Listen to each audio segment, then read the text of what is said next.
All right, peace, everybody. Want to welcome everyone to this broadcast. Today we have our esteemed guest, and that's Dr. Clyde Winters. He's the author of several books, an educator. This brother has written several reports. He's he's an amazing scholar, and this is going to be an incredible dialogue. You don't want to miss this. I want to ask everyone that's here right now to hit the like and the share button.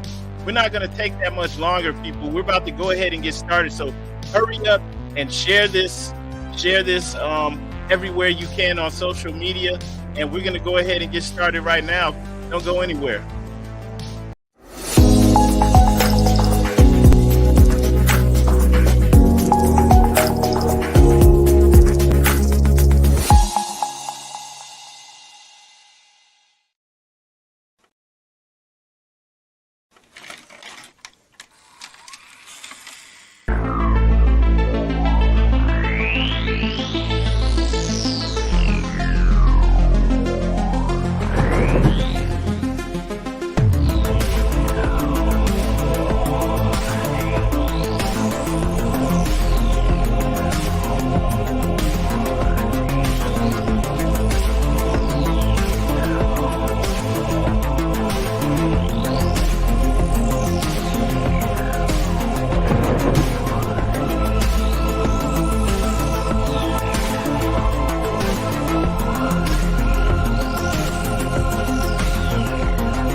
Okay, once again, you are here tuned into Moors in America. This podcast covers everything pertinent to the Moorish American paradigm. We are speaking with the esteemed our brother, Dr. Clyde Winters. He has written, as I said earlier, several books, several publications. It is our pleasure to have him on here. We're speaking about the ancient presence of the Mande people in the ancient Americas. And I want to go ahead and bring this brother on now and let him share some words with you. Now, one thing before we get started, people, if you have any questions, feel free to ask them in the chat. If we're able to, we will get to those questions later on towards the end of the broadcast. And brother, it's a pleasure to have you on. I want to thank you for coming on our platform. Are there any words you would like to share with us? I'll share in a minute. I want to go through my introduction first. All right. Please.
I have not done wrong. I have not robbed. I have not stolen. I have not framed. I have not told lies. I have not stolen food. I was not stolen. I have not fornicated with the fornicator. I have not caused anyone to weep. I have not dissembled. I have not transgressed. I have not discussed secrets. I have brought no lawsuit. I have not wronged. I have not stolen. I have not transgressed the law. I have not denied. Except what I'm talking about on the song. I have not been the check. I have not cursed. I have not defiled.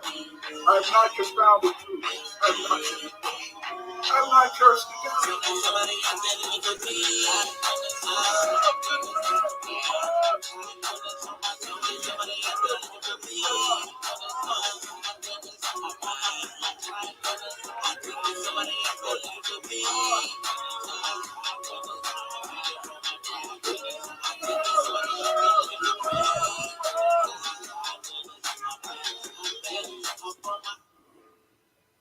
All right.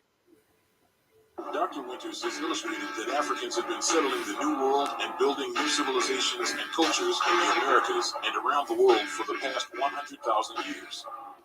Dr. Winters has published and written numerous anthropological, linguistics, education, and population genetics articles.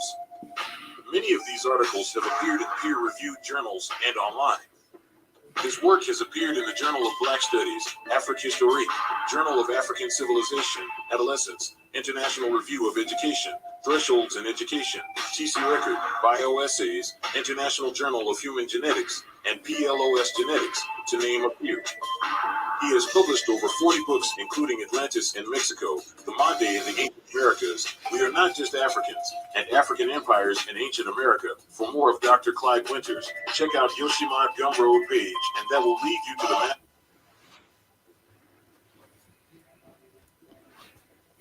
Wow. All right.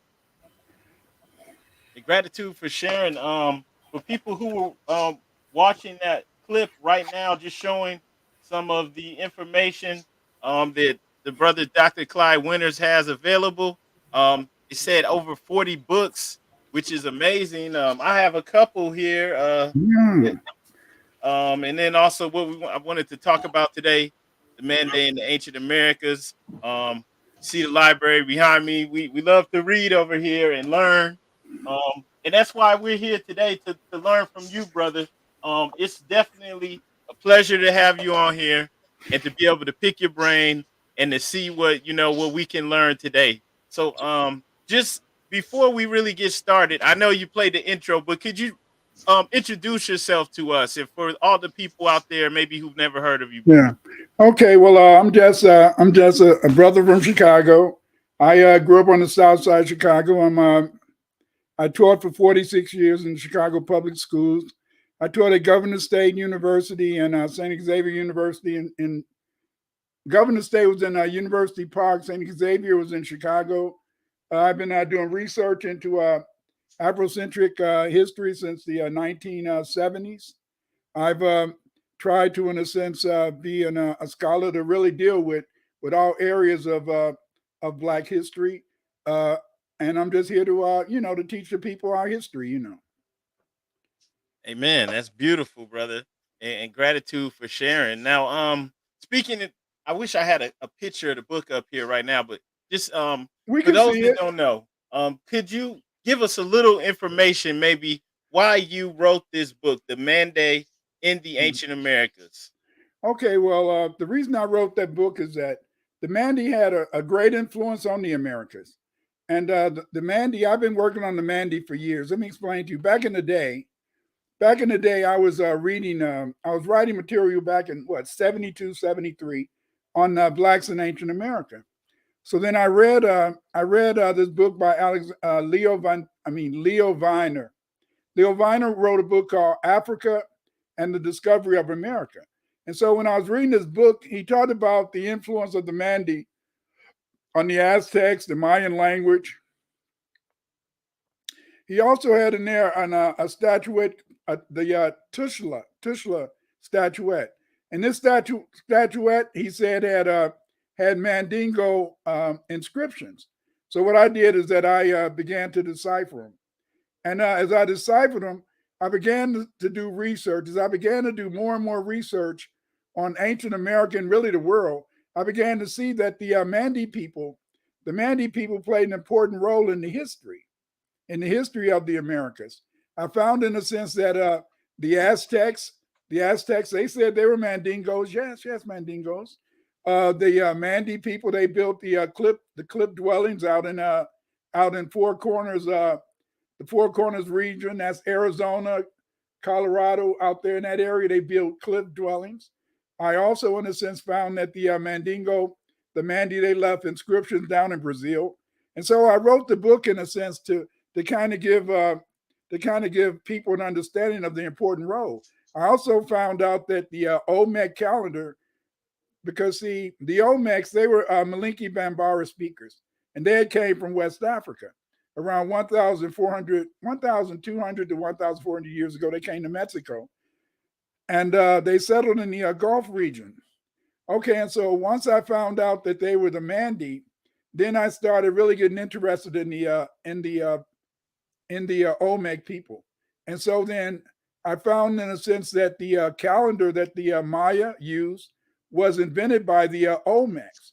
I said, aha, if it was invented by the Olmecs, I could probably find out more about the calendar by researching the Mande calendar. And I found that the Mayan calendar, the calendar they use today down in Mexico, is a calendar that they got from the Malinki Bambara people.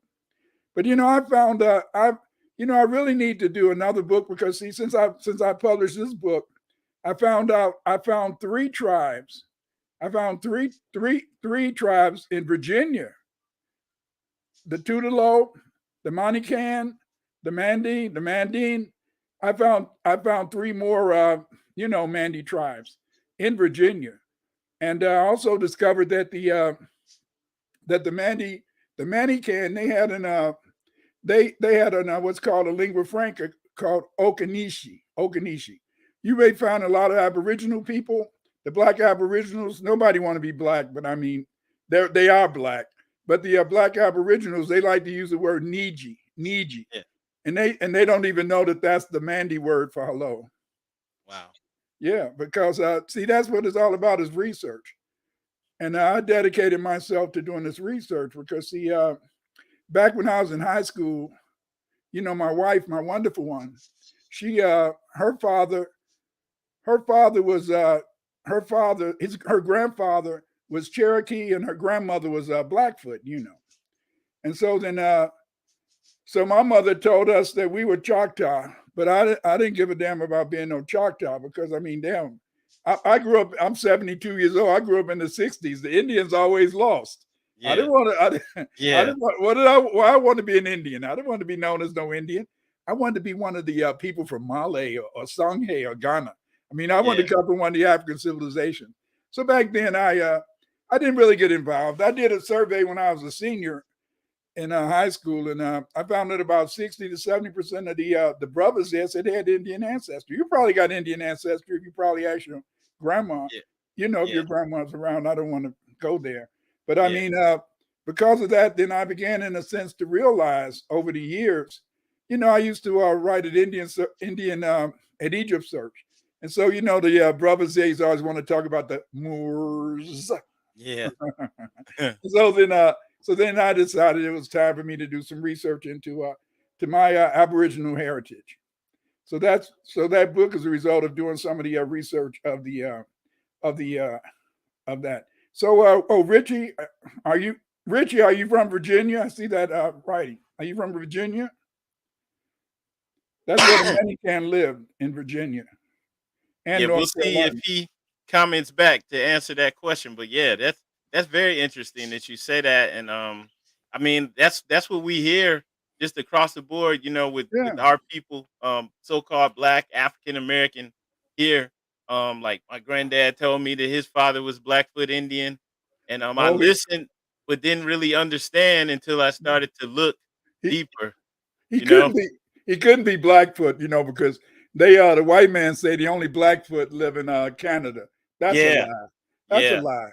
Because Blackfoot live in North Carolina, Georgia. But see, what happened is this: is that you know, a lot of people don't know when they talk about the buffalo, they always talk about the buffalo in the old West.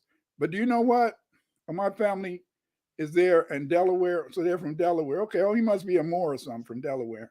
Anyway, so my so back in the day, in a sense, it's very important to understand that people really didn't understand a lot in terms of history, and so our ancestors, they told us this stuff. But see,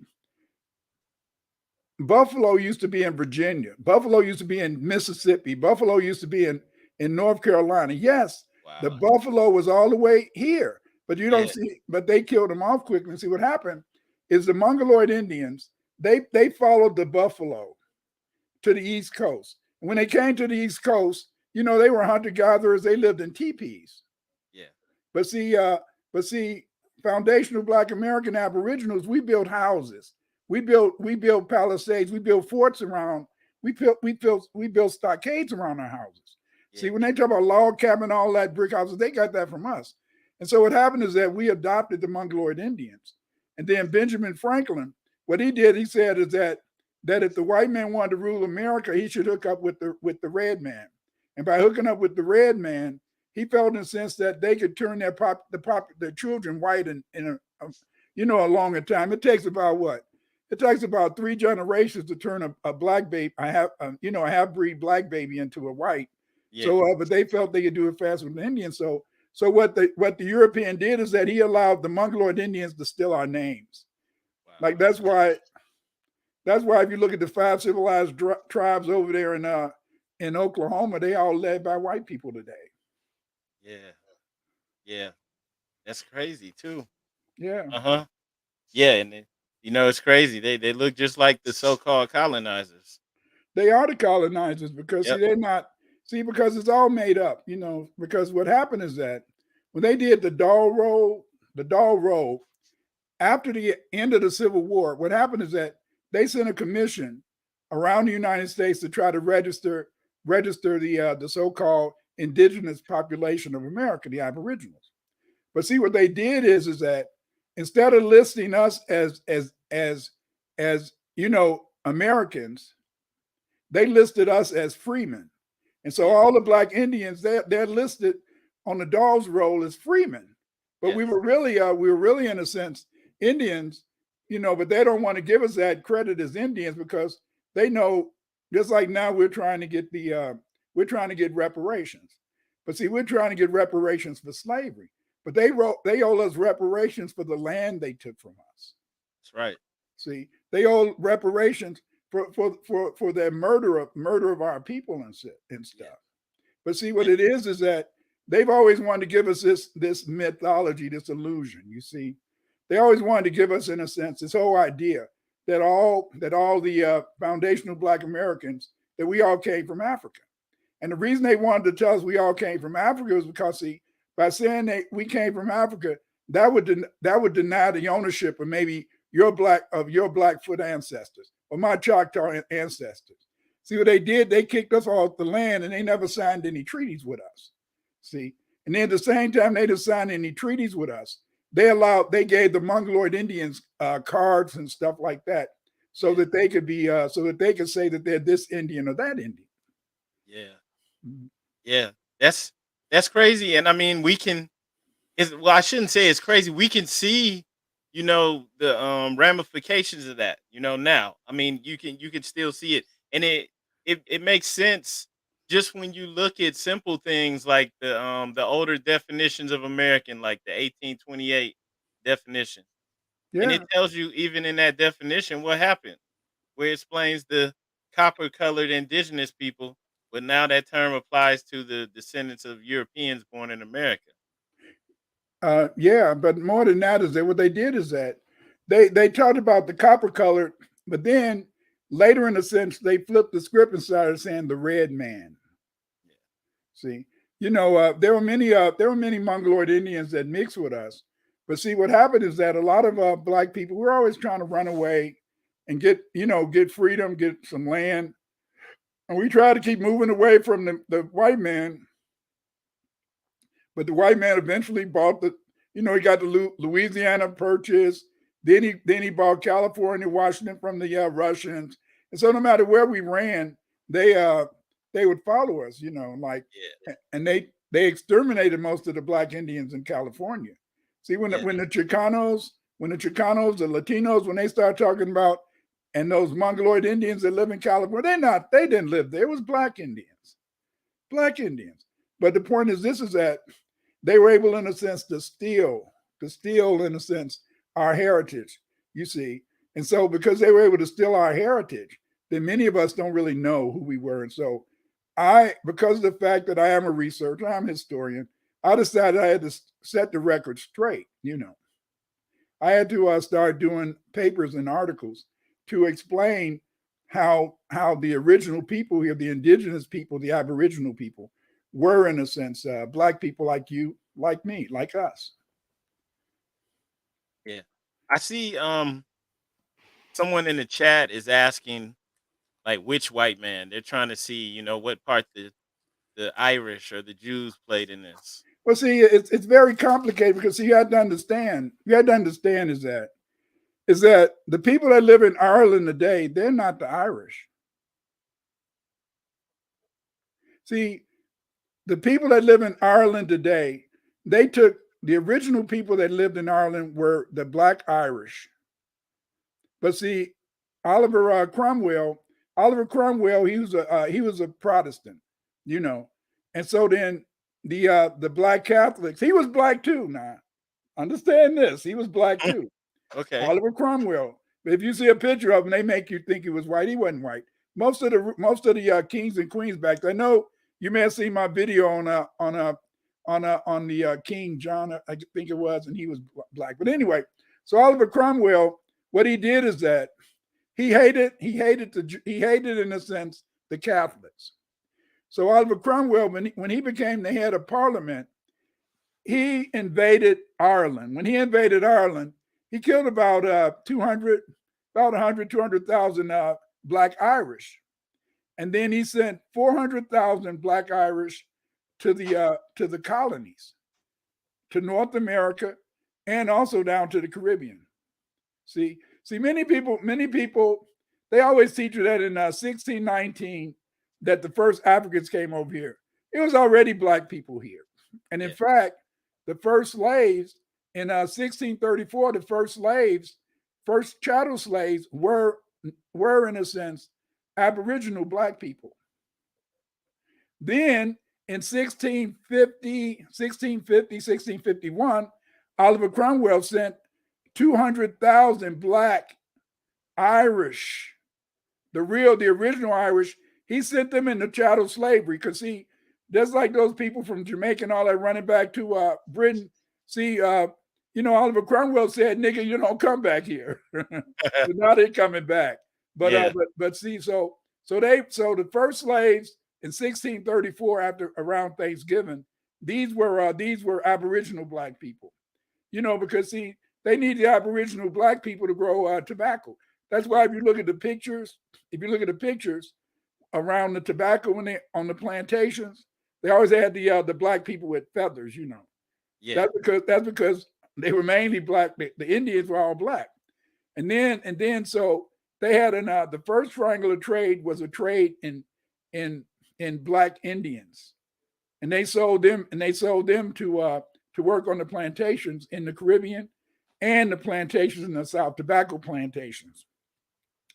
Okay, then in 1651, 1652, Oliver Cromwell sent the Black Irish over to America to be chattel slaves. Because see, these Black Irishmen, they were not supposed to ever come back to Britain, to the UK, because the Oliver Cromwell, if he found, he killed the babies, all type of things. He's very, very evil brother, But I hated to find out this stuff because growing up in America, we had a clear division between the white and the Black. And then when I started doing my research and finding out that many of these people who I thought was white was really Black, I had a traumatic experience because I didn't want to believe that Black people could be so evil, so cruel. Yeah. You see. And then then they started bringing African slaves because remember, The first Africans that came to Jamestown in 1619 were indentured servants. And so they didn't start bringing African slaves to the Americas until 1670, 1675. So the first slaves, in a sense, were Aboriginal blacks. The second slaves were Black Irish in 1654. And then the Africans started coming over in 1659. Yeah, See? and that makes sense. I have a book back here that shows several different cities in the early America in the 16 and 1700s where they would just it would be somebody that was born in like Connecticut or some other colony, and they would just say maybe 1 year in the census they would say that this person was an enslaved African from West Africa, from Guinea, and everybody knew they were from that area, Yeah. but the whole community, went along with this person being, descendant of enslaved Africans. Well, see, a lot of them, but see, all of them wasn't slaves. But see, what happened is this: is that they didn't call the Black Irish black. They just said that they were Irish, they were swarthy, or they said that they were copper colored, stuff like that. But then they would describe the Indians, that the copper colored people, as black, but they never called them black. They didn't call the Black Irish black. They only, in a sense, used to call the people from Africa. They called the people from Africa Negroes, Yeah. and so that's how, in a sense, we got this whole idea. That's why a lot of times when you're reading history, the Negroes were that, but the Indians, they were also black, but they never called them black. See, the white man's always been very deceptive. That's why he writes history, and he writes history to include himself or to teach us lies. Yeah. And so I want to get into some questions from your book. Now, once again, for anyone who just joined, speaking about the Mande and the ancient Americas, we're talking with the author, Dr. Clyde Winters. I want to ask you a question now. How are you able to decipher the ancient Olmec language? Okay, this is what I did. As I told you before, I was reading Leo Viner, and so Leo Viner, in his book he talked about the fact that in linguistics is what they call a substratum language. What Leo Viner did, he showed that many words in the Mayan language, many words in the Aztec language were Mande words or Malinki Bambara words. Okay, so he did that. Then he showed what was called the Tushla statuette. Okay, and when he showed the Tushla statuette, he said, hey, those symbols are the same symbols that are found among the Mandingo people in West Africa. So then I said, all right, if the Tushla statue has symbols that are in West Africa, if the Maya and Aztecs use Mande words, then why don't I see what those various characters on the Tushla statuette, what do they mean in the Malinki Bambara language? So I learned Malinki Bambara, Mayan, and I learned Malinki Bambara and Mayan.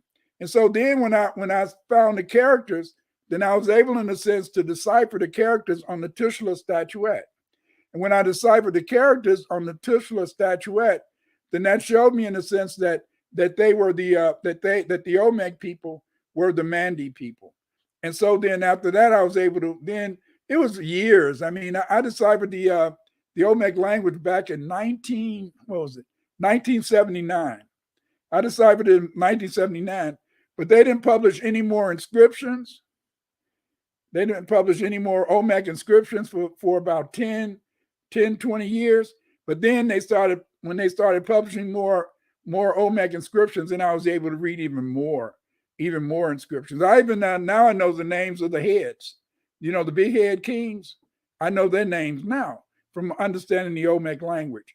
So I was able to read the Olmec language because, one, Mayan and Aztecs used Mande words.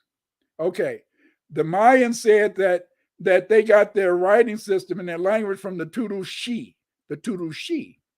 And so then the Turushi, since I knew that their writing came from the Olmecs, when they said they got it from the Turushi, that meant that the name of the Olmec people was not Olmec, but She. That's why you see people with the X, I, She. That was the name of the Olmec people. And then when you look in the Mande language, you find that what she means is she means black, race, ancestry. You see, and so then that was how I was able to decipher the the Olmec language is by one knowing that the substratum in Mayan and Aztec. Two, the inscriptions on the Titular statuette, and these inscriptions proved to be related to the Vai script. So then I learned the Vai script. I learned the Mande language. And so then I said, damn, I said, woo. I said, this is some crazy ish. I said, if the if the Olmec, if the Olmec used these symbols, I said these symbols also look like symbols that they used in the Indus Valley and that the Proto-Sumerians used. So then I said, damn, I wonder is Maliki Bambara, is it related to the Sumerian language and the Dravidian languages? So then I learned Tamil and I learned Sumerian. And then I said, damn, these languages are the same. And then I was able, in a sense, to find out that all of these people came from Africa. And that allowed me to decipher the Indus Valley writing and to decipher, in a sense, the Proto-Sumerian writing. You know. Wow, that's powerful. And I know you said that they didn't publish your findings for about a year, but like in general, what would you say was like the reception from academia? Okay, the research from academia was nigga what? Wow. I repeat, Yeah. nigga what? So what Wow. happened is that I published my first article in the Journal of African Civilization in 1979. And so Alexander von Woodnall, you probably heard about him. He wrote a lot of books, and Ivan knew him. And so Alexander von Woodnall, he believed in my decipherment, and we went on a speaking tour in 1980 around the country. So he was a supporter of my decipherment. But the academia, they didn't want to accept it. So a lot of people kept saying, Clyde, Clyde, Clyde, Clyde, Clyde. You keep talking this ish. Why don't you go and present it? So what I did is that in 1997, I went to the Central States Anthropological Association meeting, and then at the meeting, I presented my decipherment of the Olmec writing. See, it was cool because I was on a panel with a couple of the big shots, the white big shots. So I had all in the audience. I had all the big shot white people that do studies in Mesoamerica, Mexico. And so then I presented myself. If you notice, you might see some Chicanos, or you might see some laymen attack my work, but you never see any professors attacking my work, because they know that if they attack my work, and I can always publish a rebuttal. You see, because because I was able to show it, so I finally sufficed and showed it. So I mean, if you wait for the white man to say you did something, you'll never get any acknowledgement. See, because a lot of things that he said he couldn't decipher, I'm able to decipher, and one of it is based upon this whole idea from Anti-Diop. Anti-Diop, he created this theory of what I call linguistic constancy, and what he found is that African languages, they change slower than European languages. And so then that's why, and so then I did a paper on this years ago, and I showed how words that was collected in the 700s and 800 AD by the Muslims, the Arabs, these same Mande words were being used today. So I was able to show, in a sense, that there's a period of constancy. And so that's why I'm able to translate a lot of these ancient languages, whereas the white man, his language changes very quickly. He's always changing languages. When he take over somewhere, he make everybody learn his language. And so then therefore the language is always changing for them. But with us, we keep the same language for years and years. That's powerful. And I mean, if you ask me, it seems like it's a cover up because the work that you're doing makes it Yeah. obvious, you know, what's really going on. So, going back to the language now, you spoke about the similarities between the Mayan glyphs and the Libico Berber writing. Right. Could you explain what the Libico Berber writing is and how you came to that? Okay, well, Conclusion? the Libico Berber writing is not Berber. It's not the Berbers. The Berbers, they're very new people. Many of the Berbers today are Germanic. Germanic ancestry. Many of the white Berbers, they're from the Vandals. Now the Tuareg, they're also considered Berbers. But what it was is that the Mandingo people, they were spread from the Niger Valley all the way into Libya to what's called the state of Garaman. And so the Libico Berber inscriptions, those are just inscriptions written by the Mande people that they left along the chariot routes. See, because Mande people in the Niger Valley would ride in their chariots all the way to Garaman in the country that we call today Libya. There's no the Libico Berber just Mande inscriptions. Okay, and so like you can see videos, for example, on YouTube where you can see some of the I guess you could say some of the Tuareg tribes where they still do that trade route. Maybe they're trading salt and Uh, they're going through the Sahara. yeah, Would this be some of the same people? I mean, these no, are dark skinned Africans and they've no, been doing it for the longest. no. They're not the people who wrote the ancient inscriptions. They have Okay. an they have an alphabet. They have an alphabet. See, there's a lot of inscriptions by the Mande and other people that use similar signs, but the Tuareg they use an alphabet. The Libico Berber writing that's a syllabary. See, a syllabary is based upon syllables like na, pa, fa, ka, ta, whereas an alphabet would be A, B, C, D, or abacada, A, B, C, D, E, F, G. Whereas in a sense, and a syllabary they have a consonant and a vowel. And so the Libico Berber, Olmec, Proto-Saharan, um, Proto-Sumerian, Indus Valley, they're all monosyllabic inscriptions. And that's why they put the letters together. Like the Maya, what they did, they took a lot of the so-called Olmec writing and then they mixed them together and they made inscriptions. And see, Okay. I was able to prove that because I found a bilingual um, I found a bilingual Olmec's Mayan text. And this bilingual text, it showed in a sense, on the one side they had the Mayan inscriptions, and on the other side they had the Mande inscriptions. It even had a grade on it. Wow. Yeah, Can it we was. speak more about that? Because I saw that now when you were speaking about, and correct me if I'm wrong, I think it was Cole Malcaco, and Yeah, you insinuated that it could have been a college, a Mayan college. yeah, it was a university. Okay, can we speak about that?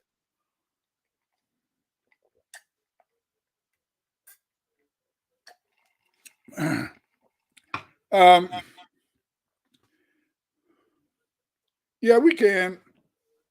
I was gonna say I would show you some. I would show you some. I would show some. I would show some slides on that, but can If you I? want Let me. to, you can. If you want to, Okay, that's up to you. I got to see if I can find it.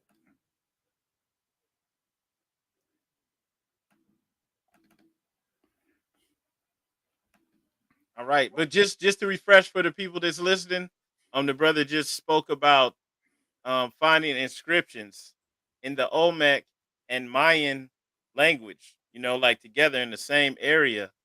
And it was in an area that this brother described as being a school or a university. Now, before we talk about that, can you enlighten us a little bit as to who the Olmec and Maya are? Like, which what was their relationship to each other? Okay. Well, the let's see. The Maya.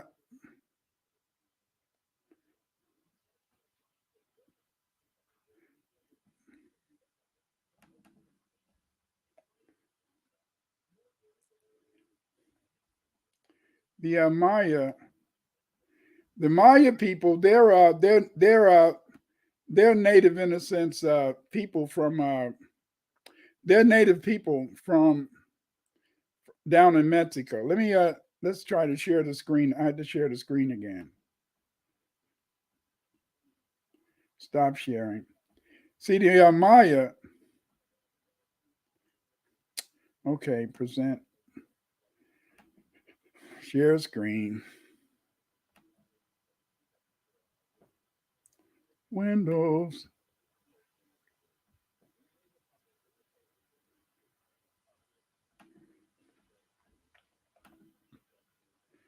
Okay. Now, okay. Before I go there, okay, this is it. The Black Maya people, because see, the Mongoloid people do not come into the Americas until about 6,000 BC. 20,000 from 20,000 BC to 6,000 BC, we have what's called the Paleo Americans, and the Paleo Americans, phenotypically, they were considered to be Black and Negroid people.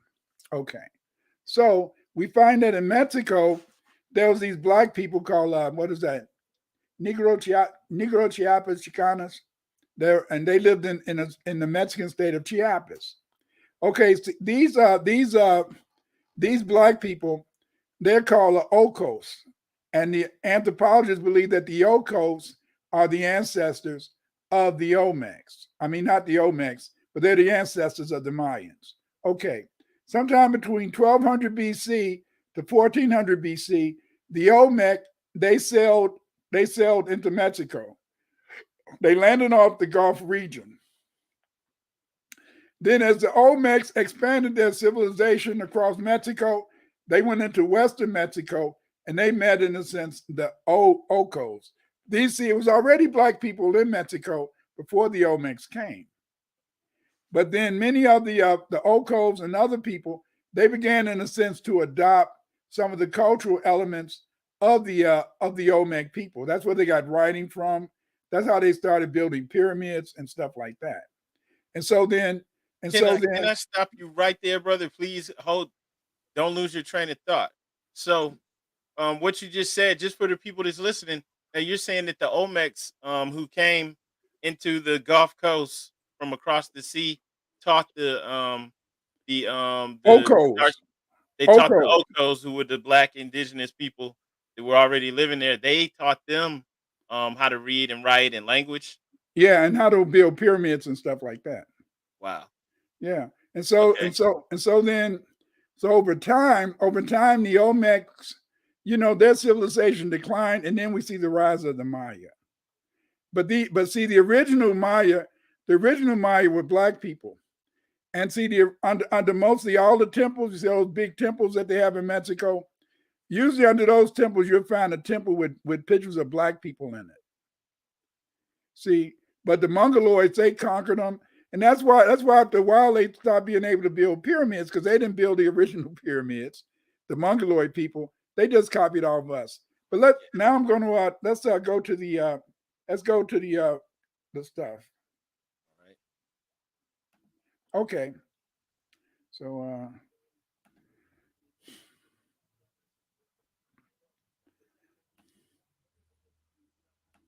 okay, can everybody see this? Can everybody Yes, see it? we can see it. Okay, this was an inscription found at Calmacalco. And Calmacalco is the house of earthenware in Nahuatl. Okay, the Mayan site has interesting architecture. For example, the Great Acropolis probably used for civil and religious purposes. In addition to building fine temples, walls, and altars, there are fine stucco used to face their constructions, which resemble images on the sub-pyramids of many Mayan sites that have analogy to Olmec iconography. Neil Steed became interested in the bricks in 1979. He obtained permission to photograph the bricks from the National Institute of Anthropology and History. Many of the inscribed bricks from the Calmacalco ruins were published by Neil Steed in a bilingual book entitled Preliminary Catalog of the Calmacalco Bricks. Brick number T1452R16 is a very special brick. This brick has a bilingual Mayan Olmec inscription. In this inscription, we see a Mayan inscription, and beside it, on the right-hand side, an Olmec or Malinke inscription. See, when Neil Steed found these inscriptions, Alexander von Woodnall, since he was familiar with my decipherment of the Olmec Celts, he told Neil Steed to send the bricks to me, and then maybe I could tell him what language they were written in. And so in this particular brick, this is T1452R16. Okay, in the middle, you see the so-called Maya inscriptions. These are Mayan inscriptions, you see. And on the right hand side, on the left hand side, right hand side, you see some other script, you see some other inscriptions, but these inscriptions are kind of scribbled out. It's just like after you do some research, the teacher scribbles stuff out, and then the symbols on the far left side, that was the grade. So what I was able to do is that the Olmec writing used on this brick is the plain Olmec style of writing. The plain Olmec style of writing was usually used to inscribe celts and other Olmec artifacts.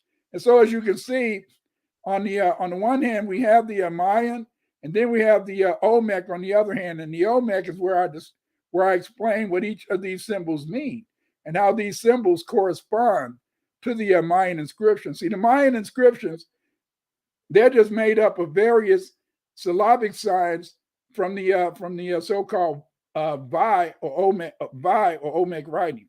On the far right hand side, we see two additional characters. These characters also are written in the plain Olmec style of the writing. See, okay. So the transliteration of the Olmec plain signs is Abeki Ani Yo Fe Tilu. Thou existent complete. He is the manifestation of life, a talisman in this proximity. Give birth to this funerary habitation. So that's what number 1A and B means. Okay, the translation and transliteration of the Olmec signs inside the Maya glyphs are Kufe, the jaguar god of the underworld. Tiba Bitu, the person of considerable dignity, is void of breath. He goes to the jaguar god. He is no longer alive or powerful powerful righteousness.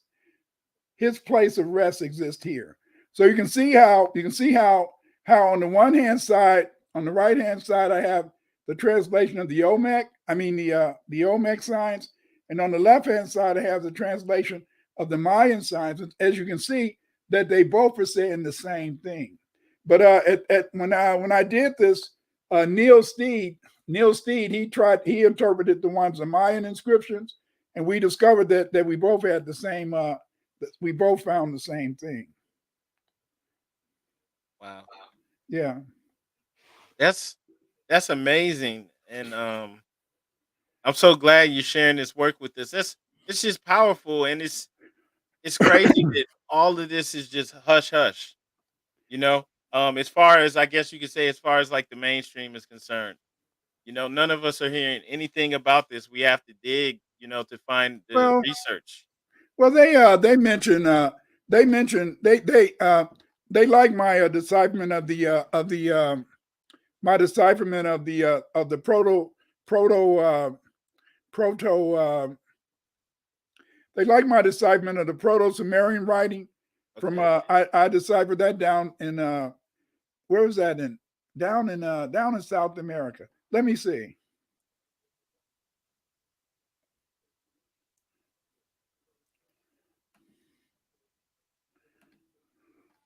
So you're saying there was a pre-Sumerian, so it's older than cuneiform, and it was found in South America. Now, Sumerian, you got to remember this is that it was the Anu people, the Twa people. They used cuneiform, Uh-huh. but the Sumerians they had they had in a sense they used in a script. They used Proto-Sumerian and cuneiform, but the cuneiform was basically the writing system used by the Anu when Okay. when they lived in that area. Let me see.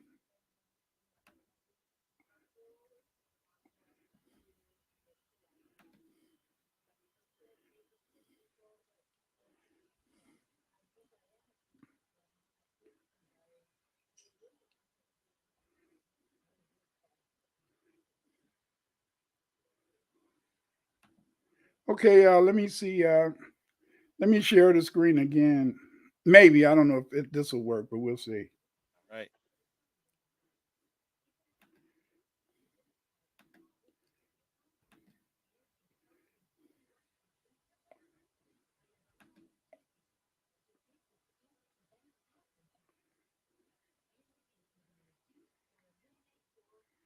Hmm.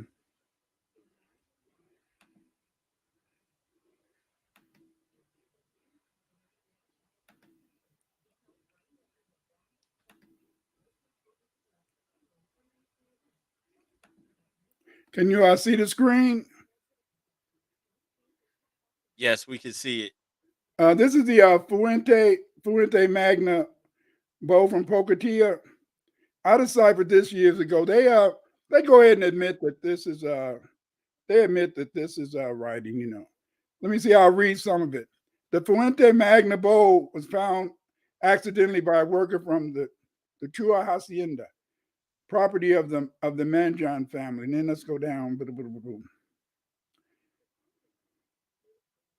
Okay, let's go down to the third paragraph. A controversy arose. A controversy arose about the cuneiform script on the Fuente Magna. Dr. Alberto Marina, come on.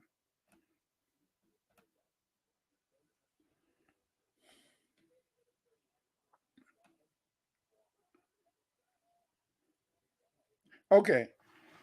Dr. Alberto Marina translated and reported it was Sumerian. After careful examination of the Fuda Magna linear script, Dr. Clyde Winters determined that it was probably Proto-Sumerian, which is found on many artifacts in Mesopotamia.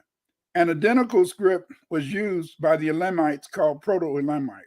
Dr. Winters believed that the research, and so this is just to show I translated this bowl from Fuente Magna bowl, so Pocatilla.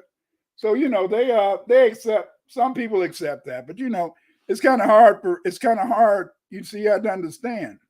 It's very hard for many Europeans. It's very hard for Europeans to really accept the fact that it's hard for Europeans to accept the fact that a brother can do stuff like this, because it's scary to them. And what makes it scary is because of the fact that, they're supposed to be the master researcher. They're supposed to be they're supposed Authority to be figures. know everything. So, but when I die, it'll be those white people, they get together and somebody over there say that if Dr. Clyde Winters translated, deciphered the Sumerian scripture, Proto-Sumerian, and they'll mention my name, then they'll become the expert, stuff like that. Who cares? White men always stealing stuff that we done. I mean, it's no different, It's no Yeah. different. They're always stealing stuff that we did. And but I was able to read the Proto-Sumerian writing because of the fact that I found a relationship between the Malinki Bambara language, the Tamil language, which is a Dravidian language, and the Sumerian language and the Elamite language. Okay, once I found that these writing systems were in a sense similar, then what I did is that I would look at the inscriptions, I would give the sign, the orthography, or I would give them the sound, and then I would look up the word in Tamil or Sumerian, and then I would be able to read the Proto-Sumerian writing or Indus Valley writing. But it was all based on my decipherment of the Olmec writing. So when you're finding a link between these languages, like the Tamil language, for example, Proto-Sumerian, all of these languages, are you saying that there's a parent language? Yeah.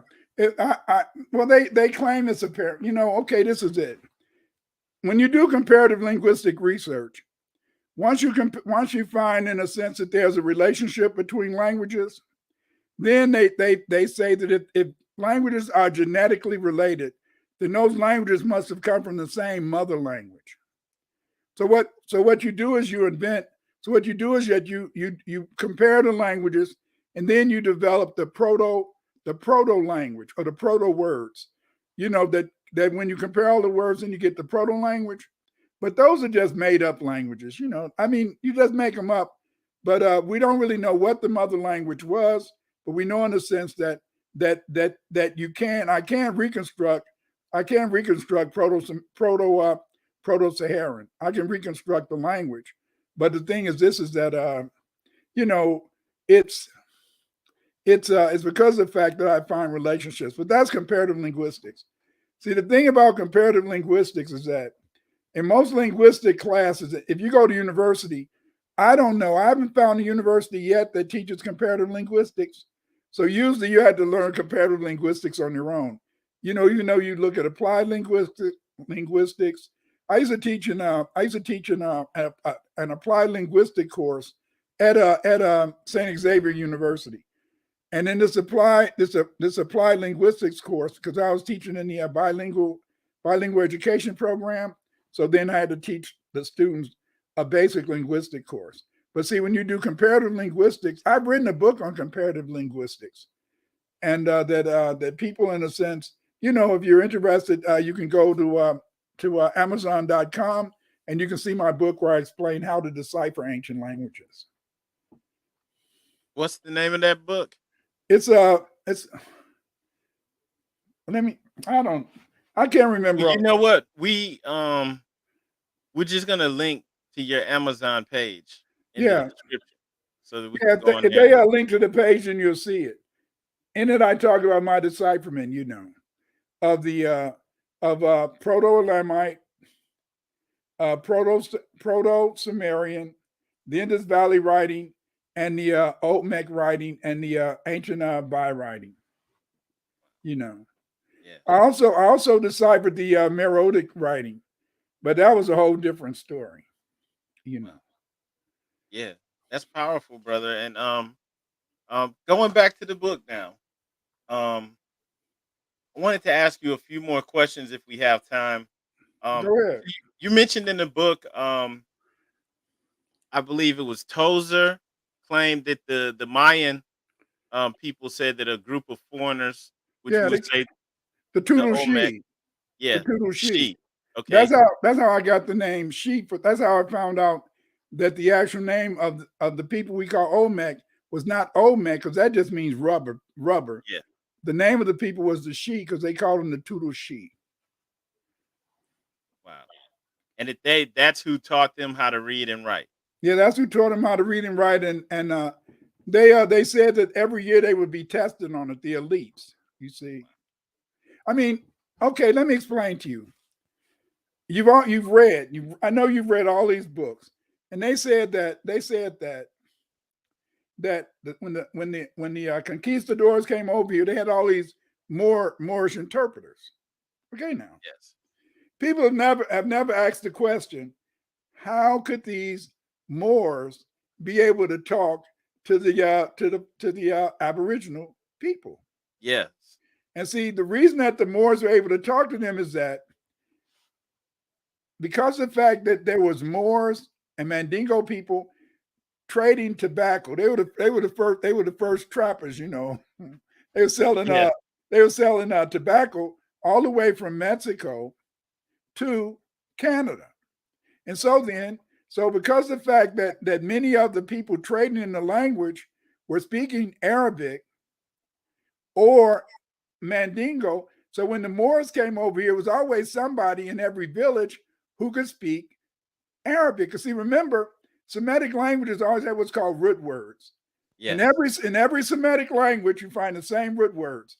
The only difference is that we know that Arabic and Hebrew have been influenced by white folks, and so that's why you find in Hebrew, you find, in a sense, where you find two consonants together.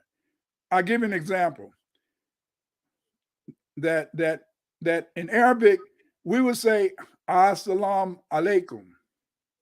As-salam alaikum. That means S-A-L-A, M, salam. Whereas in Hebrew, they would say Asholom alaikum. And then shalom, we have S-H-O-L-A-M. We have that S and an H. See, in most African languages, we don't put two consonants together. That's how you know Hebrew is influenced by the Philistines.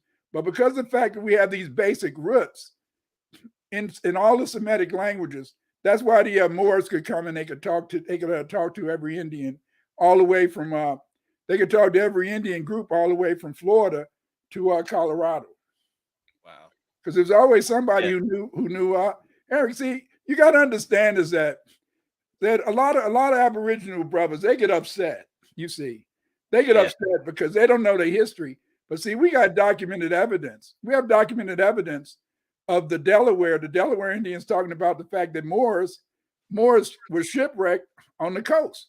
Now, this is in their oral tradition, but Yeah. then people argue down and say, "Hey, what no Moors over here? Get out of here."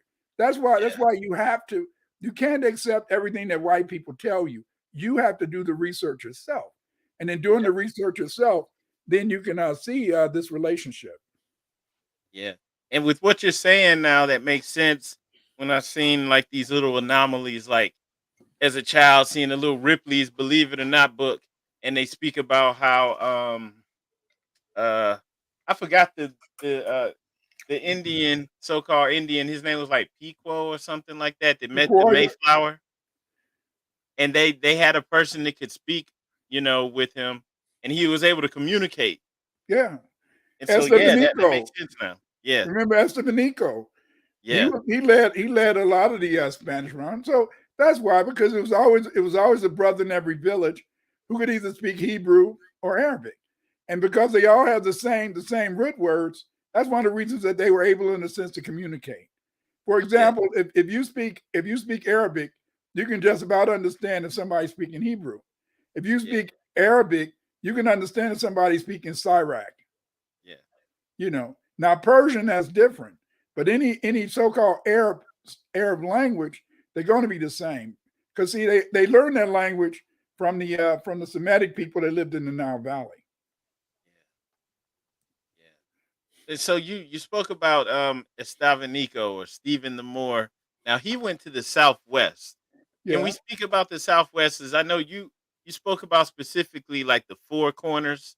yeah. What was so special about that area as far as it concerns us, the Mande people? Well, there was a tribe in that area called Mande. They did have a tribe called Mande, and then remember they built the cliff dwellings, and then the cliff dwellings, that they built, we find the same cliff dwellings among the Dogon. And the Dogon, they claim that they are of Mande descent. Also, they left the elephant tablets, and it shows, in a sense, that they were elephants, and that when Abu Bakari came here, he brought elephants with him. You see, the elephants were killed off, just like you don't find buffalo. See, so much the white man is a killer. He's a killer.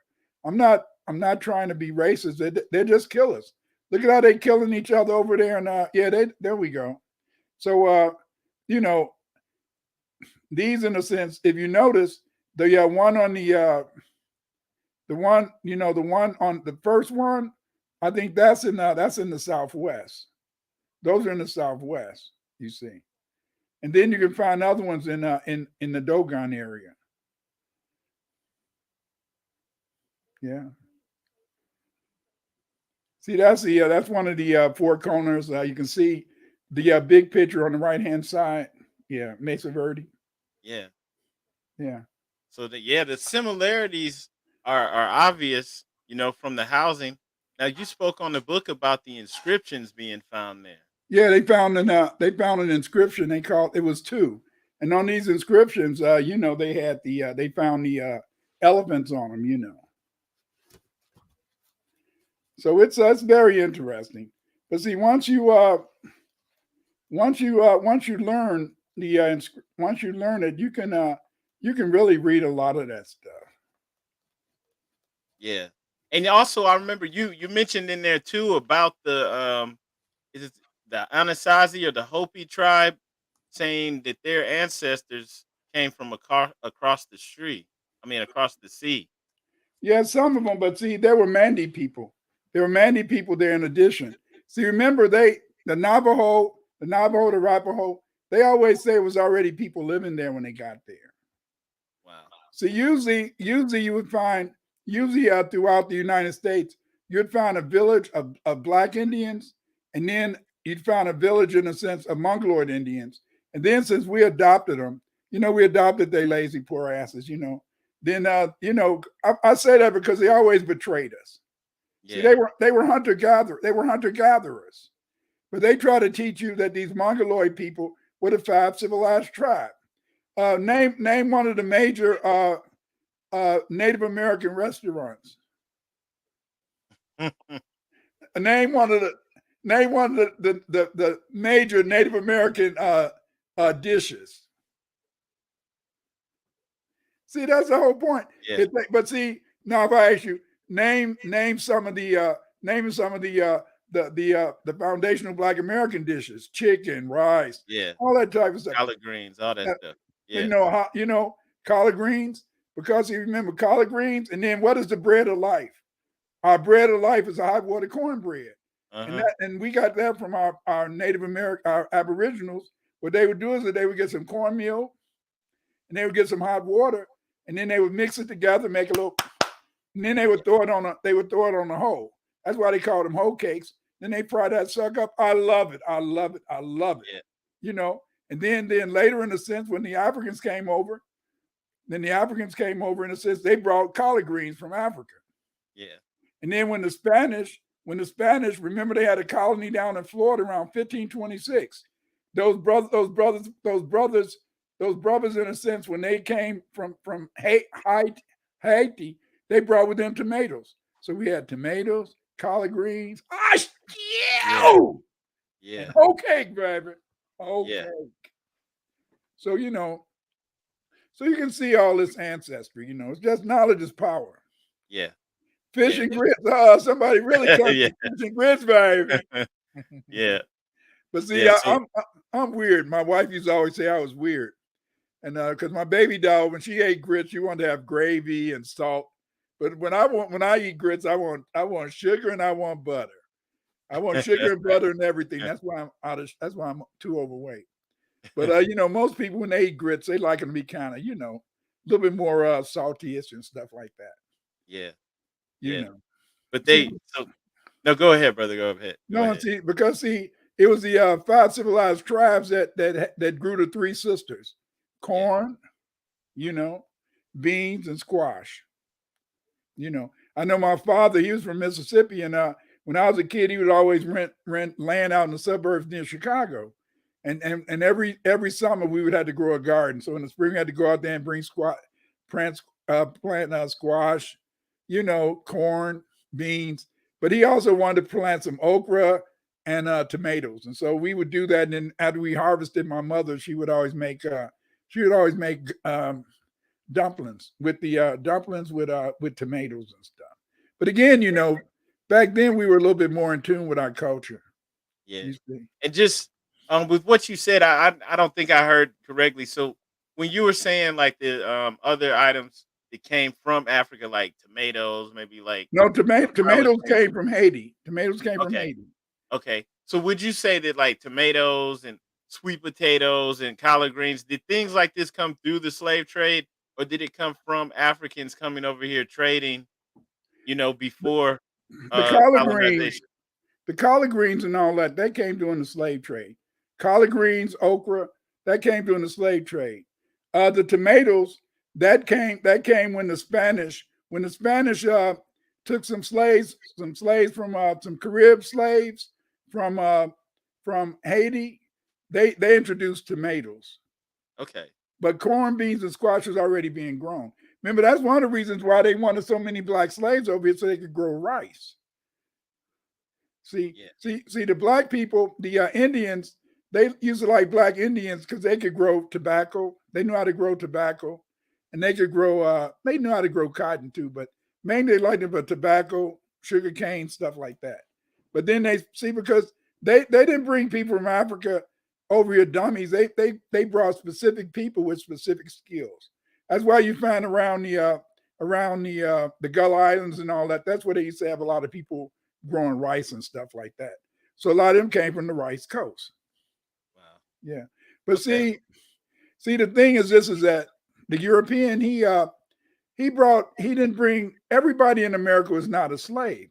See, because he only brought about 200,000 to 1 million Africans over here as slaves, but it was already black people in America. And so what he would do is that, see, the white man, he was always slick. he would always call the Mongoloid people Indians, but he would always call in a sense, he would always call the black Indians freemen, and he Yeah. would call them colored people. So Yeah. that's why we find at first he called them colored people, and he called them freemen because he called them freemen because whenever they needed some slaves, they would go and attacking an Aboriginal village, and then Yeah. take those black people and put them on a plantation. Yeah.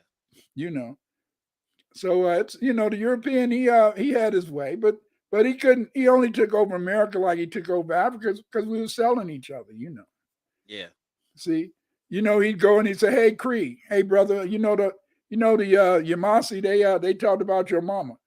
They talked about my mama. What? You know, Yeah. Cree, we'll go over there with you and we'll help you fight them. Then whoever survived, can we have them as slaves? Yes, you could have them. They talked about my mama. Then they go down and get to eat the Yuchi. Hey, Yuchi, those Cree, they talked about your mama. They said she a hoe. And then Yeah. the European Playing was our always own weaknesses against each other. Yeah. because he was always in a sense, he was always divide and rule. That's how he took over America, divide and rule. See? But see, Yep. he couldn't kill all of us off, but he just said that, that we were all, from Africa, so we wouldn't be wanting to make any claims for our land that they stole from us. See, Yeah. just about all of Mississippi, all of Georgia, all of Virginia, that's our land. Yeah. That's our land, man. Yep. And then even in places we wouldn't even think about, like you were speaking about the Southwest.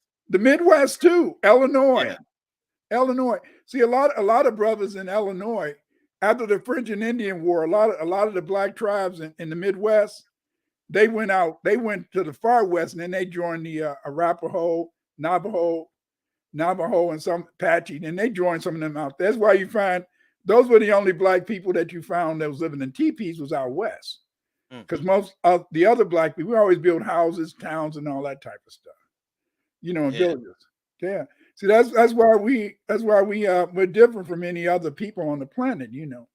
See, we're unique people. We're unique people because see, you've been taught to fight all your damn life. Your mama taught you to fight. If you went to school and you didn't fight back, your mama whooped your ass. And your mama had your big brother or big sister, take him back up to that school and you better fight. And that's why we fight today. Give me a tomahawk, baby. That's it, man. See, that's why we're fighters. You don't find any other people who fight the white man, but we fight the white man. We might not always fight the white man with a sword or with a tomahawk, but we fight him intellectually. We fight him in a sense. We fight against white supremacy. See, we're the only people on the planet that have ever threatened them in terms of their intellectual hegemony. You see, we're the ones that, hey, that's why they didn't want us to learn how to read. Yeah. Because they knew, because they can't compete with you. How can they compete with you? See, they can't compete with you. Anything that's fair, we take over: football, basketball, golf, tennis. See? Yep. Even if they let you go to university and they teach you right, they can't compete with you. So that means, in a sense, they always have to have white supremacy so that they can have a privileged status so they don't have to compete with you because they can't compete with you. See, how can they compete with you when you have a genetic memory that goes back 100,000 years? Right now, you can in a sense access the Akashic records right now. See, you can access that stuff. You see, you wearing that. You wearing in a sense, you're wearing your red hat. Why did the Yamasis? Why did they have on red bandanas? Why did the Carib have on red bandanas? Yeah, see? It's something about that. It's that power. It's that power, you see. But see, at the same time, you see, when you don't know your history, people can tell you anything. Oh yeah. See? Yeah. And that's what made me the dangerous brother on the planet Earth. It's because I could explain that it was Moors here. Moors wasn't lying. I could explain there were black Indians because I can do the research and I've done the research. And see, that's what scares the European because he has no history. And because he has no history, he has to implant himself in history. And the way he implants himself in history is to say that our history It's his history. Wow. Yeah. I see that definitely. There's a question from the chat. I'll get to that in a second, brother. When we just seeing some of the shows that are on TV now, like kind of like the program is being pushed. I'm seeing a lot of so-called Native American shows, and they have more of the mongoloid types being pushed out there. It stuff that we didn't even see maybe 10 years ago. It's like there's like a resurgence of those that phenotype of Native Americans. So once again, it's like they're trying to push that narrative. You know, Yeah, but if you it's almost like remember, it's. if you Go ahead, remember, brother. even in the 1940s and 50s, they had Italians playing the Indians. Get out of here. Yeah, See, yeah, or the Chicanos, the Chicanos is an invented race.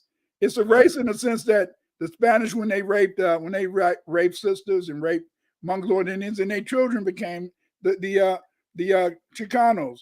And now they're trying to say that they was the first ones in America. No, you weren't the first ones in America. You have no history. Oh, they'll say they're the Olmecs. Those white noses are just baby faces. No. See, everybody had to steal from us. yeah, yeah. So you blew that out of the water with the language. That's something that I think we all need to know and understand. Just because that's irrefutable. Just to make that connection. Now there was a question from the chat asking if you could speak about Walter Plecker and what he did with his Okay, but um Walter Plecker. Remember, we talked about the Dow's Commission, and the Dow's Commission. What the Dow's Commission did is that the Dow's Commission they went out and they went around the country and they started trying to categorize the Native American, the so-called Americans, which were the Native Americans. So the way that they characterize the people is that if you was a white man, you could pay $5, and you could say you was an Indian. And if you was a Mongoloid person, they'd say, okay, you're an Indian. But if you were a black person, they wouldn't label you as an Indian. They would label you as a free man. See, and then what Placker did, he was in Virginia. What Placker did, he just started changing all the records. A lot of people had birth certificates and all that said that they were Indian. And what Placker did, he just changed all of the statistics, the vital statistics. He changed all the epigraphics, and just anybody who was labeled an Indian, he just changed it and put Negro. yeah, Yeah. yeah, that's powerful. I mean, Well, see, they have been using color. They have been using colored ever since. A lot of people they talk about the African. They were using colored. The original colored people were not African people. The original colored people were the Aboriginal people. They called African people Negroes. See, don't get it twisted. That's why, in a sense, when you study history, you find, in a sense, that they would say the people are copper colored, but then when you would read throughout the text, and they would say they were copper colored, they were really black and all that type of stuff. See, whereas they didn't identify, they didn't want to put the Aboriginals. They didn't want to, in a sense, always put them with black people, but they found it easier to put the Aboriginal blacks with the African blacks, because the vast majority of the so-called Aboriginal blacks were black, so they call them colored. That's why. If you study statistics, you'll see they kept having all these colored people up in Maine and all that, Connecticut. You say, where all these colored people come from? That's because they were labeling, once they would take the land from the black Indians, they would call them colored people. See, then later, in a sense, then after the Civil War, they called the black Indians freemen. You know, see, yeah, because when they took most of the black Indians, they didn't go to the Indian Territory in 1831 when Jackson made the Trail of Tears. Most of the black Indians didn't go. Those black Indians who did go, they later said that the black Indians who did go on the Trail of Tears, instead of them identifying them as Aboriginals, they just said they were slaves. They laid them on. Everybody is yeah, slave. yeah, Even today, everybody is slave. You see, ain't nothing wrong. I'm proud of being a former slave. We're the only slaves in the history of the world. The only slaves in the history of the world. I'm living in this house. What? yeah, Look at your beautiful library. yeah, You got yeah, two. You got two two Uh-huh. cases of books. Yeah.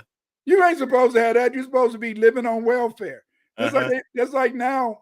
Now most people think that black people are still on welfare. No, we got Yeah. our mamas. Well, my mother never was. We got our mamas and grandmamas off of welfare. Yeah. We got jobs. The majority of people on welfare is still the majority of people on welfare that are white.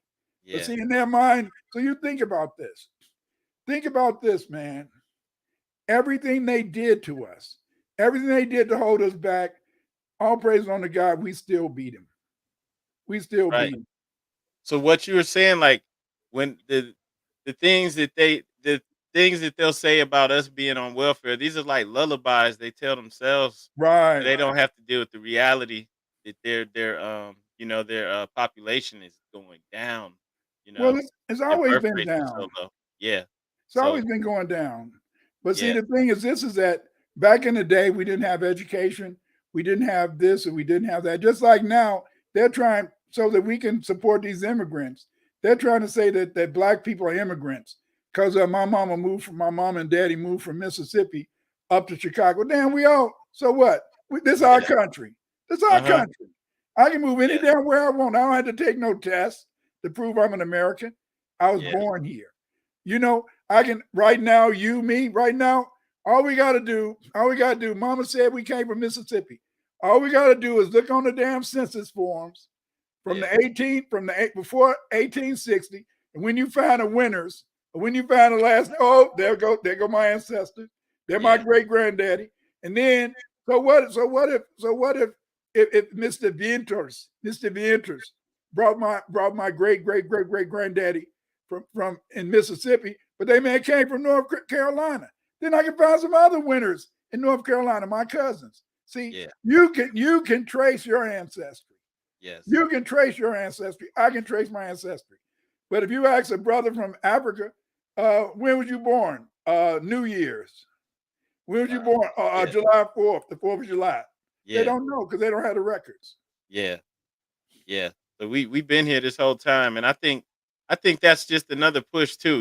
With bringing all the foreigners in here and trying to marginalize us. You know, I just think that's another game. To try See, to slow us down. so you got to understand. How many black people do you think it is in America? How many foundational black Americans do you think it is? I don't think the numbers they tell us are true. No, it's not. It's about No. 100 million of us. Yeah. 100 million of us. You could take all the black people on the south side of Chicago. I didn't say the west side. I said you could take all the black people on the south side of Chicago, and they would fill up Utah, Wyoming, North Dakota, and South Dakota. See, Wow. we're Yeah. 100 million, Yeah. but they want to always tell you you're a minority, so you'll think like a minority. You Yeah. see, you'll think. See, that's why they be always trying to keep people from vote. Just like down south, they could make a governor. They could vote a governor in anytime they wanted to because there's more of us than white people. But the point is that a lot of us don't want to vote because we don't get nothing out of our vote. Yeah. Unless we get some chicken wings at the fish fry. Yeah. You know, Yep. But man, this has been powerful, brother. I would like to ask just one more question from the book.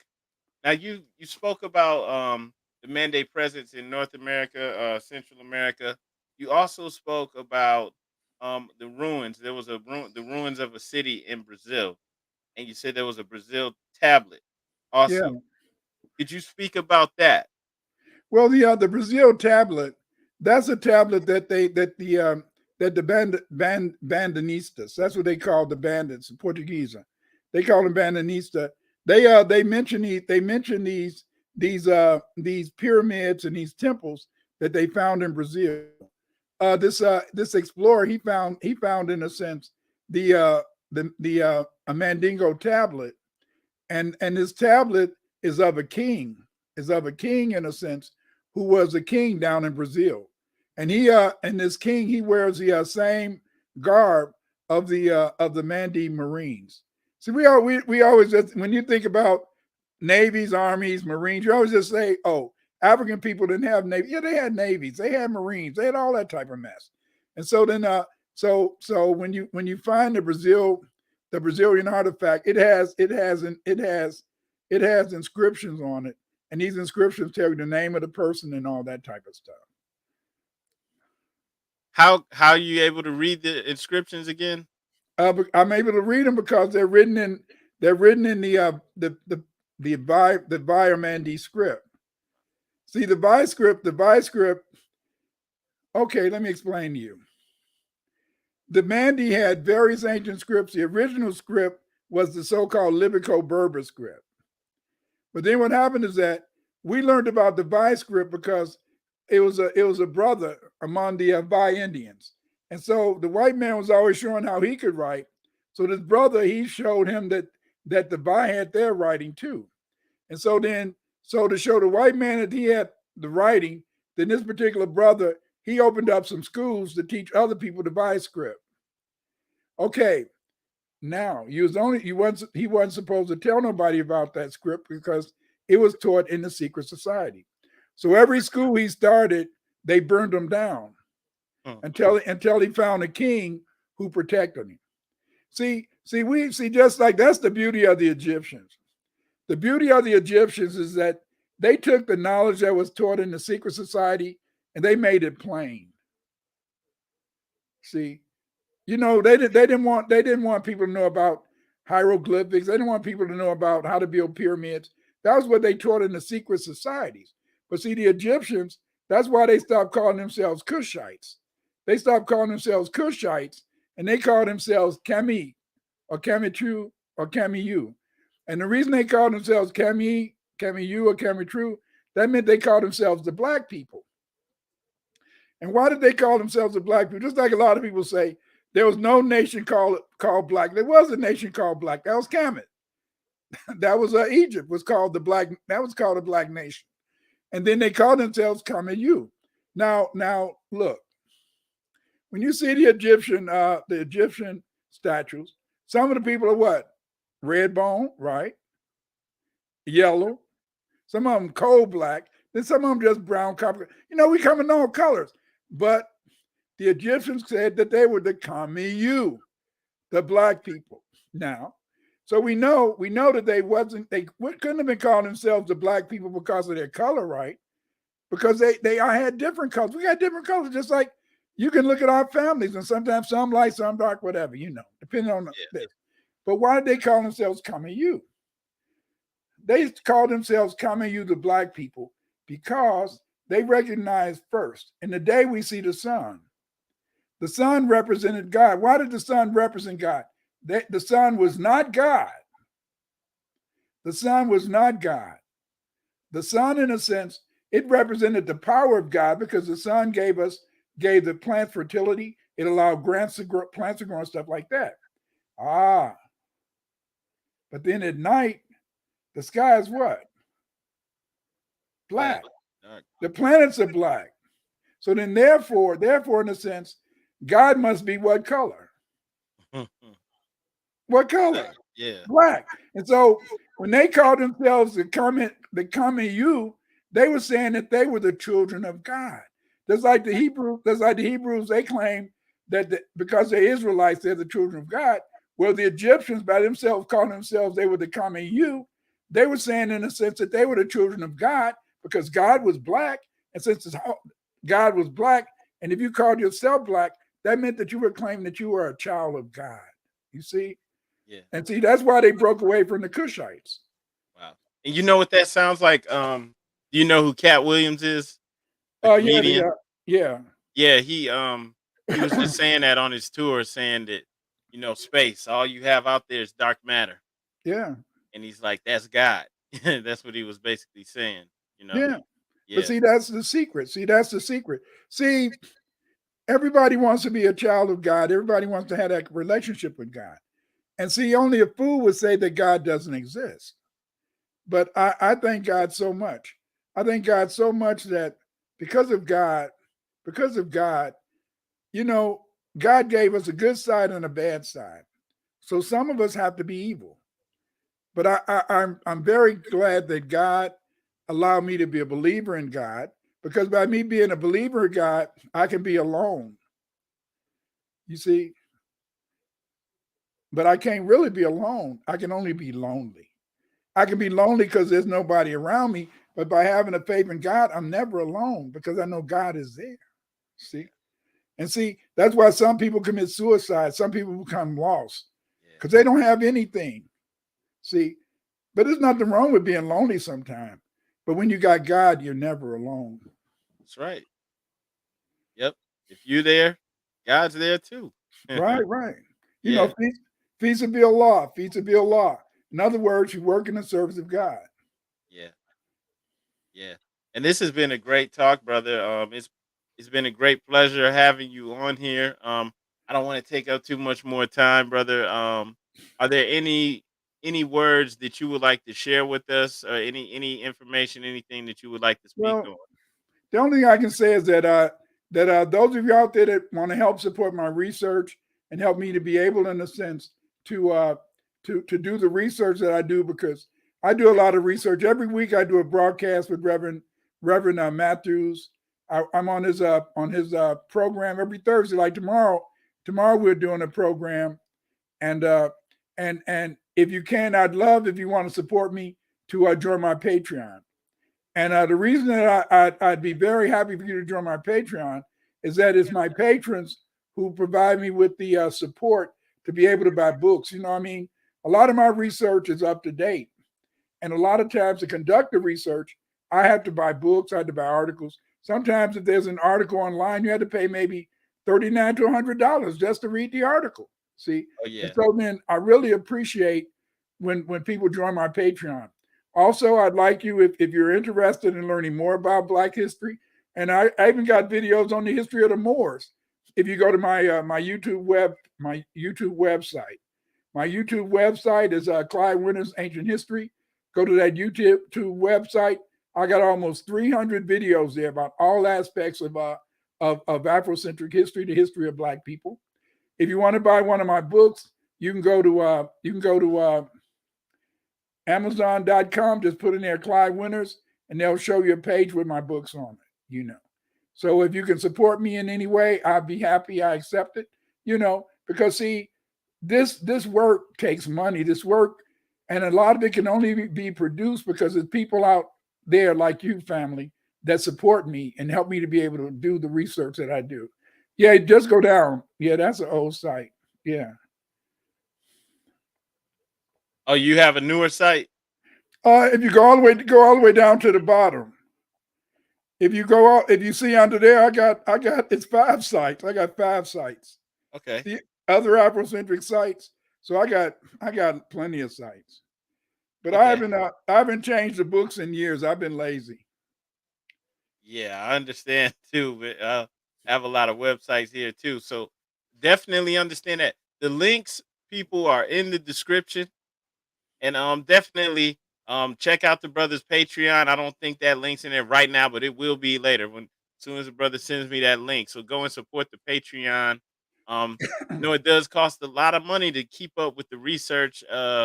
You were speaking about Alexander von Wuthenau. I want to get that book, Unexpected Faces in America. And since it's out of print, it's hard to find. The copies are like $400 and up. So Yeah. it does cost. It is an investment. To keep up the research, and we need to support this brother, just like Jewish people support their researchers, and their whether it's a religious scholar or anthropologist, history, anything like that, they're gonna support their own, and as brother Doctor Clyde Winters. So we need to do the same thing. We need to support our own. So the brothers' links are there in the description. And just want to say once more, I appreciate you, brother. Want to have you on again sometime in the future. Yeah, that'd be good. Also, this is my latest book, The Soul of Islam.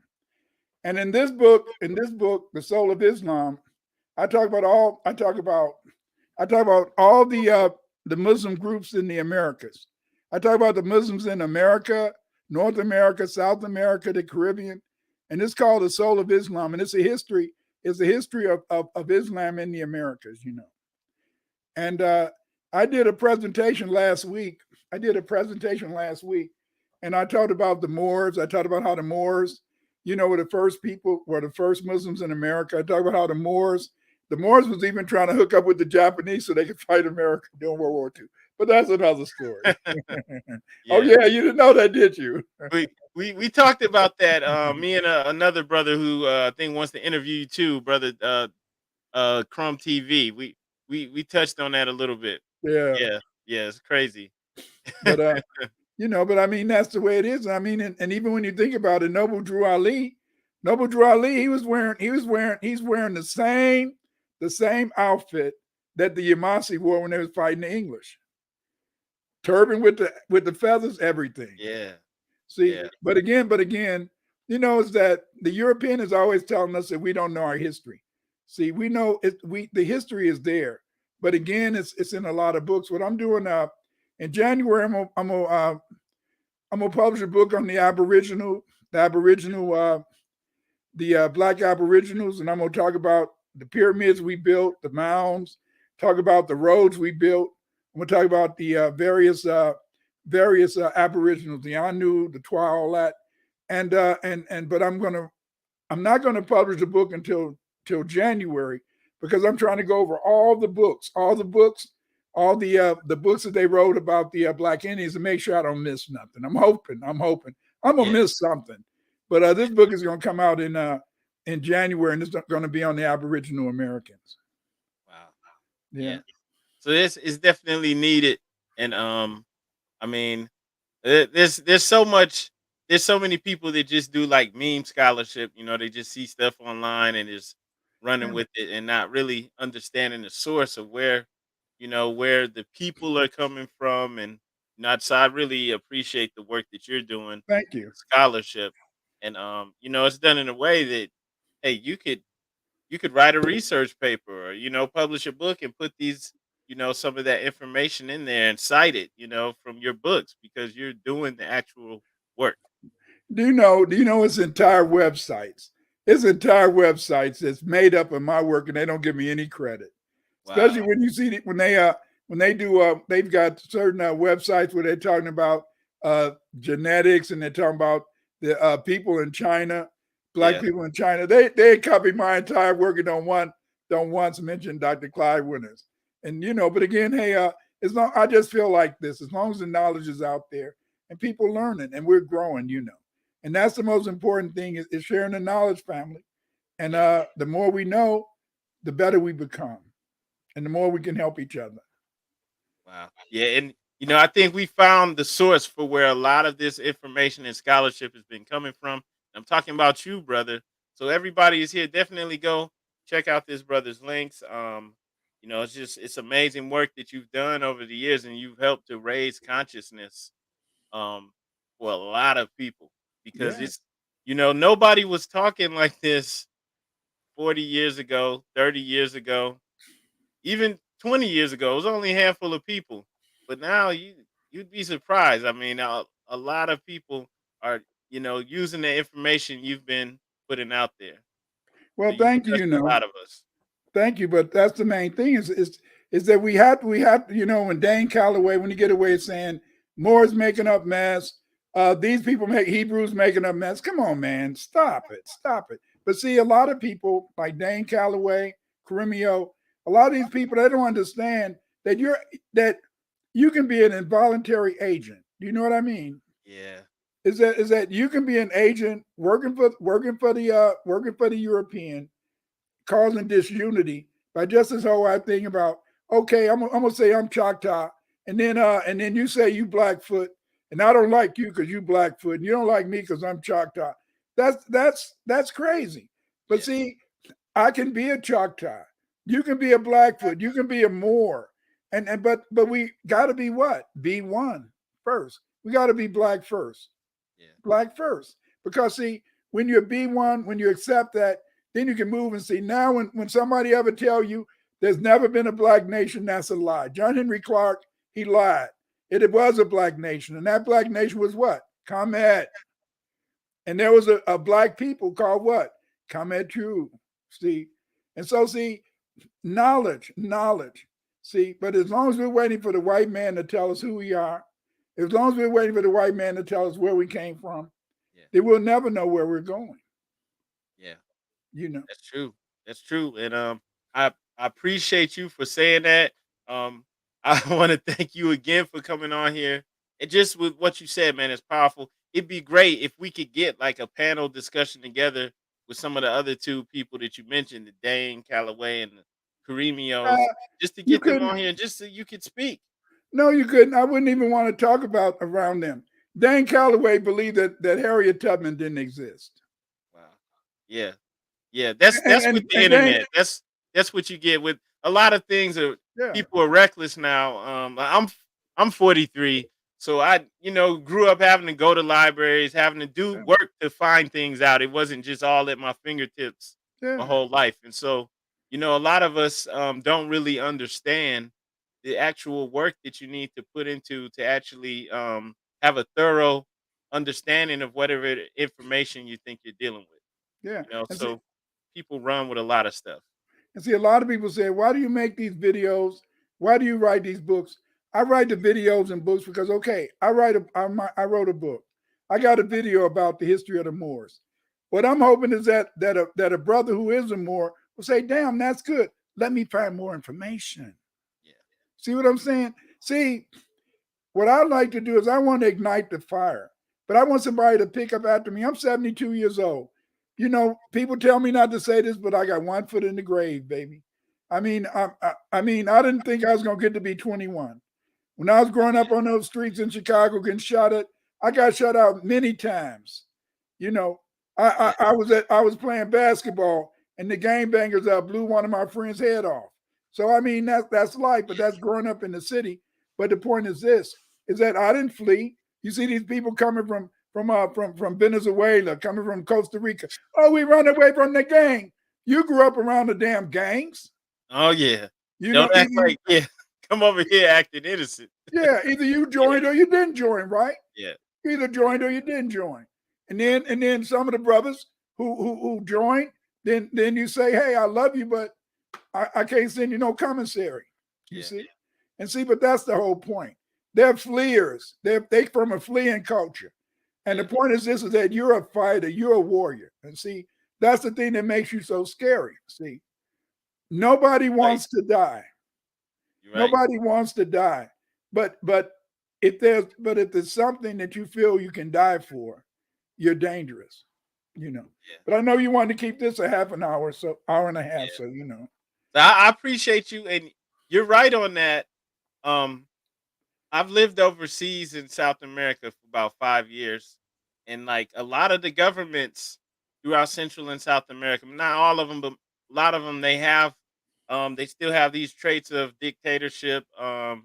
Like military coup governments that are running, the people do not fight back. They don't They stand don't. up. They So don't. we do that. You're right on that, and we don't flee. We're still here. Everything that we've been through in this country, good and bad, we still here standing.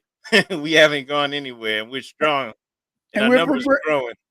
we're progressing. You and Yes, saw those slave huts we lived in. We're yeah, progressing. See, I'm yes, not saying that we're all rich. I'm not saying we're all millionaires. But what I'm saying is that we keep fighting and putting faith in God, and we become more and more successful. See, but yes, but I feel sorry for the man or the woman that have no faith in God. yeah, You know, I feel sorry for them because see, they're the ones who are lost. Because there's nothing wrong with being lonely, yeah, but you don't want to be alone, and you're only alone when you don't have God. Peace and be Allah. Be in the service of God, man. yeah. Peace and be Allah. Peace and be Allah. Be in the service of God. Yep. So it's once again, it's a pleasure having you on. Everyone, make sure Thank that you you. go to the brothers' links in the description. We'll get your Patreon in there too. And on Show that that note, book. Show those books again. oh yeah, The yeah, true. So yeah, we spoke about the Mande and the ancient Americas. Make sure you get that book. There's a whole lot of gems in there that we weren't even able to touch on. You're gonna have to get that one. We have African empires in ancient America. I have to check out some more stuff too. but This brother Atlantis and wrote a lot of Mexico. books. Yeah, Atlantis Atlantis and in Mexico. Mexico. If you want to know about the Olmecs, that's the book to get. All That right. book break down the Olmecs to the T. So y'all have seen the memes and the YouTube videos and whatnot. Go ahead and pick up those books so you can know what's really going on. Because nobody is telling you that the Olmecs spoke the Mande language, especially these new Aboriginal Americans who just realized that Black people been living here Yeah. for the longest. They're not gonna tell you that. Okay, Yeah. you have to get the book for yourself and check it out. It's powerful. I appreciate you. It's been a pleasure having you on here, and I'm Thank sure you. we'll have you again. Yes, thank you, brother. All Take right, care, peace and man. love, Morris. Peace and love. Bye. All right. Take care.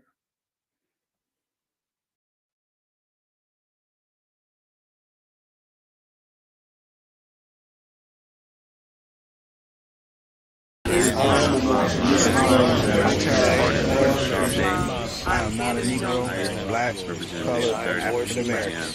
I'm a Moorish American. Peace.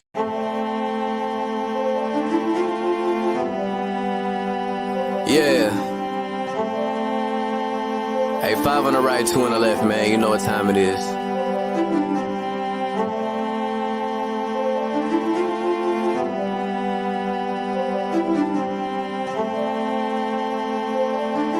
Yo. We just Moors in America, soared through the shores and endured criminal acts of war on our character. 7 years after the 4th score, no reward. Shout out to the most courageous, they was jumping over barriers. Where does that compare to you? We come from a place where you scared to visit our area. We come from a place where it's scary for good Samaritans. Heavy luggage we carrying, babies having babies. It's crazy being American. Praise the one and only Allah, there's no comparison. La ilaha illa Allah, body and buried gin. Laughing at you clowns like ha-ha, dodging the Nephilim. Conquer lower self with the high, follow your regimen. Way before they came we were gods and now we specimen. Tried to take the light from our eyes, thank God for Edison. Then they put the wool on our eyes, it's so embarrassing. Now we travel frequently, we should invest in Sheraton. All of us got gold on our bodies whenever we stepping in. Screaming Ramadan, Mubarak, training the flesh again. Wishing we could move as a unit just like the Mexicans. Dodging all the foods with estrogen, synthetic medicines. All sin isn't devilish. Sometimes the decisions that you make come for a better gift. Sometimes when you sin is to relate to all your brethren. Heavenly gates all in our face, we the champions. We live in the sky, we see the angels on the chariots. Waiting on the $20 bill, facing Harriet. I bet you I'ma carry it. I'm in love with music to the point I wanna marry it. But my love for people is greater, so I write messages. Largest spending power, but we still sit at a deficit. Living amongst prejudice, even at our residence. Moors in America, flourishing, excellent. Let's buy up some neighborhoods and groom our own president. Yeah. And I come to you today with all intentions of spreading love, truth, peace, freedom, and justice. Every day, billions of searches are conducted online, therefore it is critical that your company stands out to the small percentage of clients who are essential to your business. Our team of local digital marketing consultants and SEO experts is eager to help your company achieve its goals through a consultative approach, top Google rankings, and collaboration with industry experts. Here at Adept Marketing Solutions, we stand for integrity, dedication, ingenuity, and results. We know how to navigate the ever-changing digital landscape and what brands must do to succeed. Visit our website to see what we can do to help you reach your goals.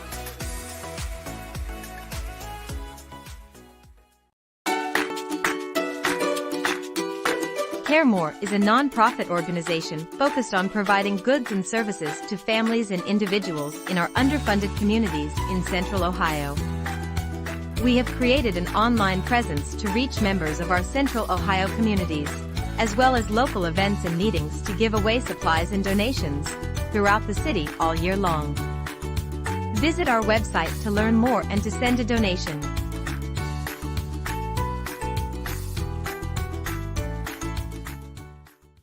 Highest quality handmade fezzes. Crafted fez with the finest wool, complete with tassel and leather sweatband. Wear the national headdress of Moorish Americans with pride and respect. 3XL size fez is a comfortable fit for brothers with dreadlocks. Shipping worldwide. Go to moorishfez.com to order. Don't let your history start at slavery. Join with Moorish Science Temple, a lawfully chartered Islamic organization, and proclaim your nationality while helping us uplift fallen humanity. Founded by American prophet Noble Drew Ali and consistently promoted plans for the betterment of humankind. We are located in Columbus, Ohio. Visit our website www.moorishamericans.com and follow us on social media. We hold live meetings on Zoom every Friday and Sunday at 7 p.m. Eastern Standard Time. Give us a call at 614-407-4394 if you would like to join or send donations to help us uplift fallen humanity.